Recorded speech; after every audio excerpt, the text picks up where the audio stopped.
my CoasterTakes Silver Dollar City edition, Branson, Missouri. Very, very, very nice park.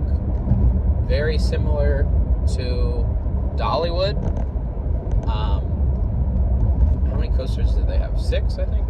6 coasters. Not a lot of coasters.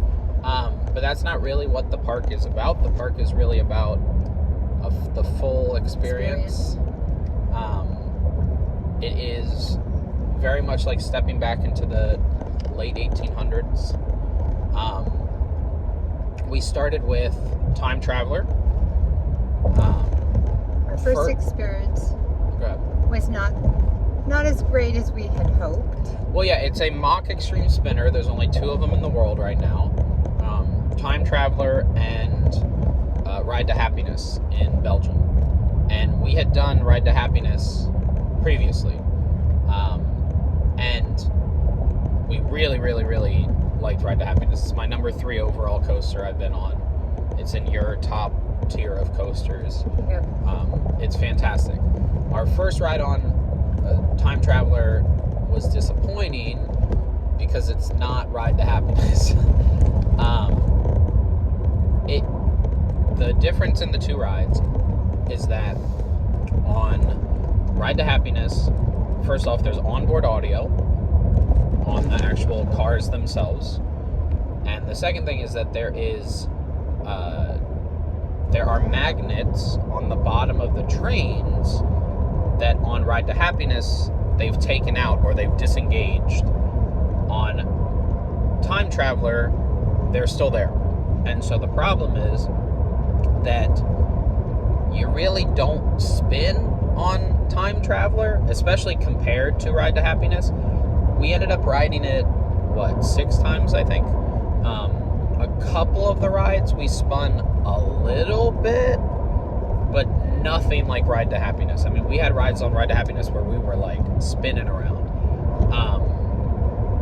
But yeah, no, Time Traveler, you really don't spin. So it is more imperative, actually, for you to be sitting backwards to start with, because then you go through some of the elements basically the same way every time. So, ironically enough, in about 10 miles, keep right toward Louisville. One of my biggest complaints, actually, about Ride to Happiness is that every ride is different, so you can't guarantee the best, like the best possible ride every time, right? Most coasters, it's like, oh, the back is the best, so you just sit in the back, or the front is the best, oh, so you just sit in the front.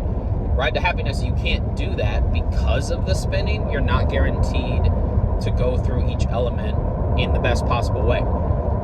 So, and it's weight dependent. It's weight dependent, yeah, so it is random. So on Time Traveler, though, you kind of can do that if you sit in row 8, the very back row, facing backwards when you're leaving the station. I think in our 6 rides, 4 of them, well, we rode the back row 5 times. I think 4 of the times we hit all the elements that we wanted to backwards. Or spinning, or in the process or of like spinning. Sideways, yeah. So there's the first half of Ride to Happiness is decent, or sorry, not Ride to Happiness, Time Traveler is decent. The drop out of the station is really good, especially going backwards out of the station. It's really good. I like it better than the JoJo roll in Ride to Happiness, just me.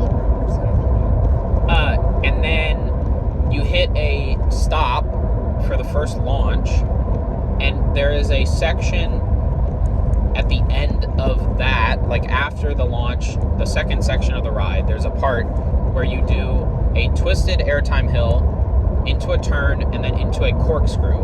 And if you do all of that either backwards or sideways, it's absolutely fantastic. Honestly, that alone is up there with any other element on Ride to Happiness. Like that whole section right there, if you're doing it backwards or sideways, is as good as any part on Ride to Happiness.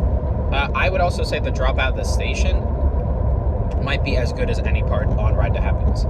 The problem is the rest of the ride is kind of just like meander around. not spinning, yeah. But yeah, basically the corkscrew, if you're doing it backwards, you do like a backflip, and it's insane. It's Although phenomenal. one time we were turned and we did a we did a front flip. Not as good. Not as good. Not as good. The backflip is Backflip is the best. But we do have to say the night ride on Time Traveler was amazing. Yes, we got 2 night rides on Time Traveler, and it was fantastic. Definitely would recommend a night ride in the dark with just the moon shining over the mountains. Oh, that was pretty incredible. It was great. Our second ride, so that was Time Traveler, ended up in my top 25. I think I have it at number 23 right now. But yeah, no, it was good. It was really good. It grew on us. Yes, it grew on us. It made my top coaster list for the year. Yeah, your new credits for the year, I New think. credits for the year. Then we did the Mine Train Thunderation, which I know a lot of people say is their favorite mine train. It was okay. I mean, it wasn't bad, but it's not Colorado Adventure at Phantasialand. That's the best mine train in the world, and I don't know that anything will ever top that. Because that runs insane. Then we did the Kitty Credit, I think was our next, because it would have been going around. Yeah, we did the Kitty Credit. It was fine. It's a Kitty Credit, a Zamperla Kitty Credit. It was fine. Then we did Outlaw Run.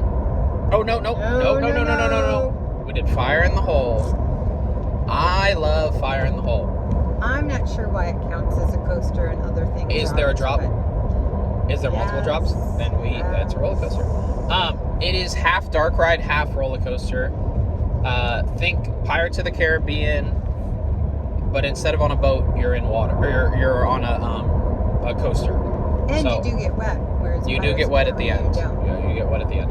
Splashdown. But no, I loved Fire in the Hole. Absolutely loved it. Would ride it all the time if I could. Yes, he would. It was fantastic. But yeah, no. Our RMC, made by RMC, so it counts as an RMC. Then we did the actual next RMC, Outlaw Run. Outlaw Run is fantastic. Outlaw Run is absolutely fantastic. Way better than Lightning Rod. Way better than Lightning Rod. It's my number 6 favorite RMC. I can't put it above either Untamed or Airy Force 1. But one of the best wooden coasters in the world. Like, it is fantastic. We had heard going in that it could be a little rough, or that there's potholes and stuff. No. Row 11. Yeah, go row 11, don't go 12. Yep. Any odd numbered rows, perfectly fine. We did 11 and 9. 9 and 11 is, yeah.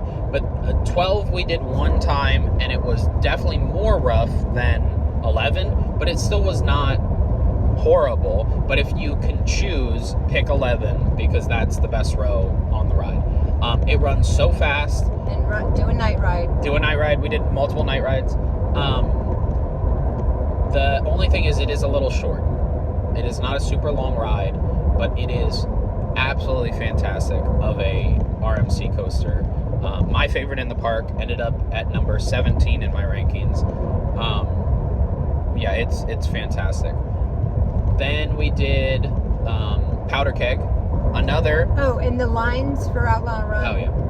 So short.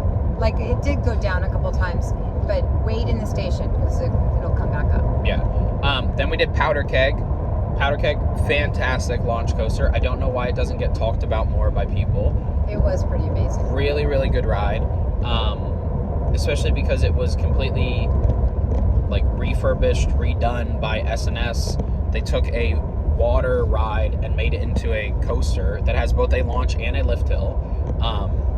Yeah, fantastic launch, great ride, super smooth. Front row. Front row, we did it twice in the front row.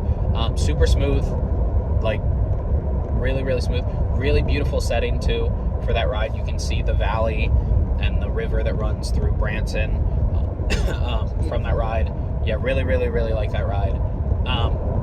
And then we did Wildfire. The last credit was Wildfire, which if you name a coaster Wildfire, it has to have a beautiful setting. That's kind of the law, because it is spectacular view. In 2 miles, keep right toward Louisville. Because Wildfire at Kolmården in Sweden also has very good views.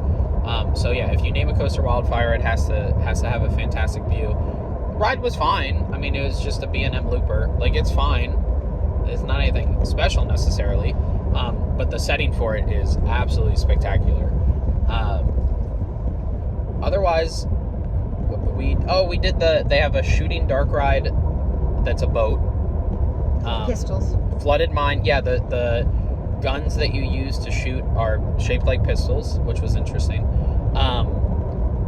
And then we did the train. We did the drop tower. We did do the drop tower in the firefighter area.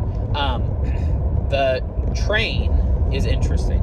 So it's not just, I get on the train and we drive around and that's the end. No. It's a whole experience. You get held up on the train by robbers, and it's like a half an hour experience. So if you want to do the train, just go in knowing that, I have to commit a lot of time to do this. It's not just, I'm just going to ride the train around and have fun. But yeah, no, the train was fine. But overall, park was nice. Was very, very nice, actually. I put it, unfortunately, above Lost Island. It's kind of hard for Lost Island to compete against that because it's a whole different ball game. It has a lot more. Yeah. This is what I said after we did the first day at Silver Dollar City. I said Lost Island is American Toverland, Use the right 2 lanes and to keep right Silver toward Dollar Louisville. City is American Phantasialand. So it is hard for Toverland to compete with Phantasialand because of the amount of money that Phantasialand has. So it's a very similar idea, where it is hard for Lost Island to keep up with Silver Dollar City. Well, Lost Island's a lot smaller Exit 92 on park. the left onto I-64. Well, Toverland's a lot. Well, and I guess Phantasialand's actually a smaller park than Toverland, but the theming and yeah.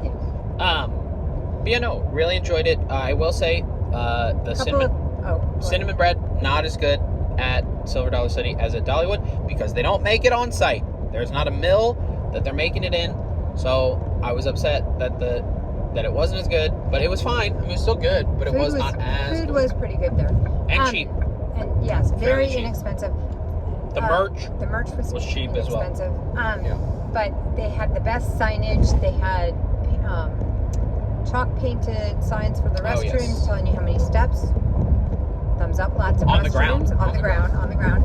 And then every so often they would have themed charging ports, themed like logs or I think one was like a fire plug. hydrant or something. Fire hydrant, yeah. So that was really cool. I mean, they really do take their theming to the next level. So that was, and the ops were A1. They remembered us on day one and knew what seat that we wanted. So the grouper would put us in the seat we wanted on Time Traveler. Yeah. So that was awesome. Now, it was not very crowded at all. Like, when we went, it was not crowded at all on the weekend, too.